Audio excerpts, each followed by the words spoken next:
Hey mate, I'm guessing you clicked on this video because your hips are just jammed up. Well, I've got some great news for you. Here are my 3 best hip mobilizations that are sure to help you out. Make sure to watch them all. Check them out.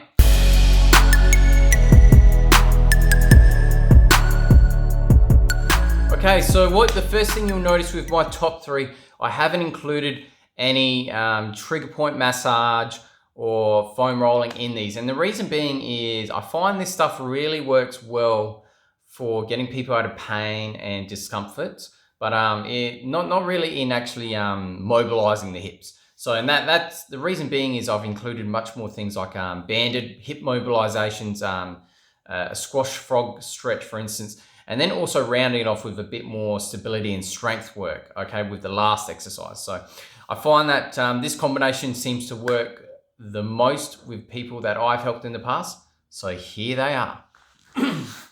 Okay, so for this first one, you just need a real nice and heavy band because we're going to take your hips into areas that they may have not been in a long time. So what you do is you'll be able to get your hip in different areas that you wouldn't normally be able to do without the help of a band.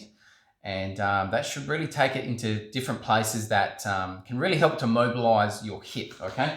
So what we'll do is you grab your heavy band over here, just outside here. Yeah. Make sure you get a decent amount of traction on there. And you want to hook it just in that crevice, in that corner that we're going to focus on here. So you want to pop it in here. Watch out you don't get your junk all tangled up there. So the first thing that we can do, the easy one, is grabbing onto our knee and just pulling that towards our body. And I can already feel that's quite tight for me. You might even find that with the band that you can already get a bit further with your hips, okay?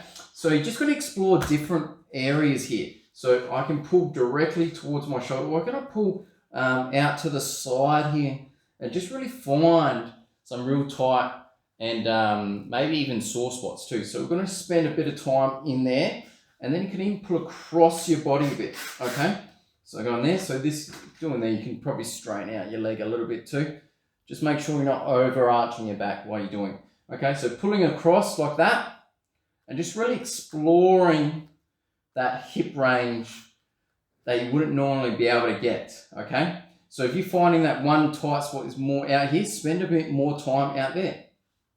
And then what we can do is we can start to straighten our leg a little bit. So this is going to be a bit more challenging, okay? So you can grab it here, and then if you're really good, you can start to pull on your knee here, okay? Just going across and forward there, okay? So if you really want, you could probably get another band and hook that over just to pull up so you're not hurting your neck while you're doing it. Otherwise, you can reach with one arm like so, stretching all those different angles across and here, okay? The other way you can do it is you can start to twist a little bit, okay? So you can twist into internal and external rotation. Going internal is a little bit harder, so you have to probably just focus on external rotation here. You can even get the knee up a bit and start to really pry open that, okay? So there's no real wrong way to do this. Just make sure you listen to your body. Don't go anywhere you probably shouldn't be going or you get any pain, but just go towards those tight spots and see if you can mobilize your hips a bit more. Okay, so for this one is really focusing on that open knee position, or something that just looks pretty much like a squat. So I'm talking about this position here where your knees are nice and wide. It's almost like a bit of a splits kind of thing. So the way we do this one, it's called the squash frog. So from the front angle, it'll look like this. What we're doing is we'll bring the knees out as wide as possible, and we're just going to be going forwards and back, okay? So you get a better from the side here. So you're going to go nice and wide. Make sure you're not rounding your back too much. So you're going to get a nice arch in your back. You can even hold here if you want, or on your elbows, whatever's most comfortable for you, okay? So you're going to lean forward coming out of the stretch and then sitting back into the stretch, okay? And what you want to do, the more you're doing this, is you want to sort of slowly creep those knees out more and more, just so you feel a bit more of a stretch. I feel it the most in my groin area, but everyone's going to be slightly different in this one. So you're just sitting back into that squat, forwards and back like this, and you should get a bunch of mobility after doing this one, I'm telling you. Okay, so this next one is working on building a bit of strength and stability in your hip flexors, which sometimes can be the biggest problem why they feel really tight all the time. These ones I would highly recommend for people that feel like their hips are really tight, but they can really lift their leg up. If they got their leg, they could pull it all the way up here. In other words, they're very flexible, but not very mobile. And what that means is your body's just not really used to using that flexibility that you've got. So the way we can do this is using a band, okay? So we're gonna hook that band around our feet. So making sure that it's around the forefoot of our foot, okay? And not too far back, okay?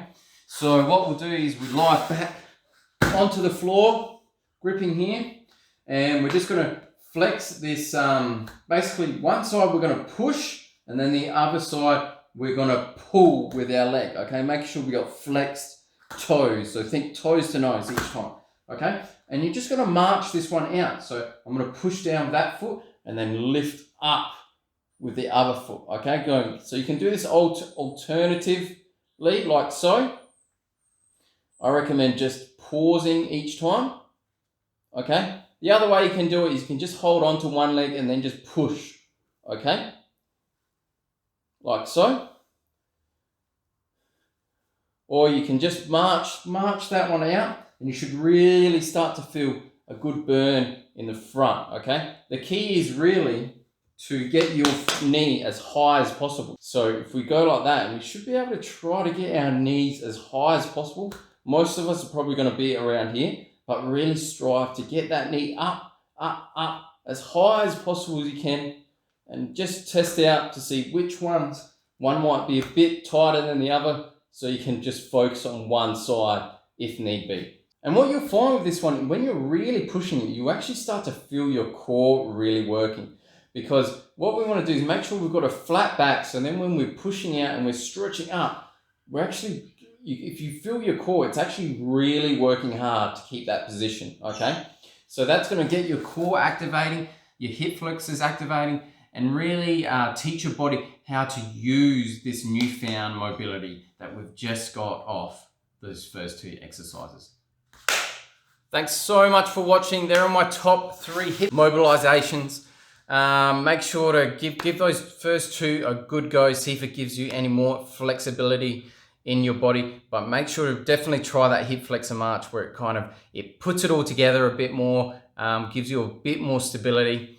I'm guessing if you're watching this, you're probably going to get more out of either of those two, either the first 2 mobilization stuff or just the hip flexor stuff, okay? So make sure to try the ones that work most for you and then include them in your warm-up before you do something like squats or deadlifts and see what happens.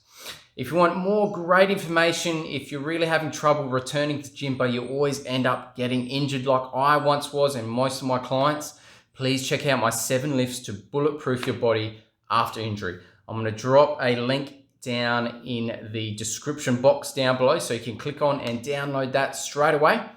Otherwise, make sure to click subscribe, give me a thumbs up. That really helps me out so more people can see the video. Otherwise, thanks so much for watching. My name's Adam and I help you return to the gym and stay there.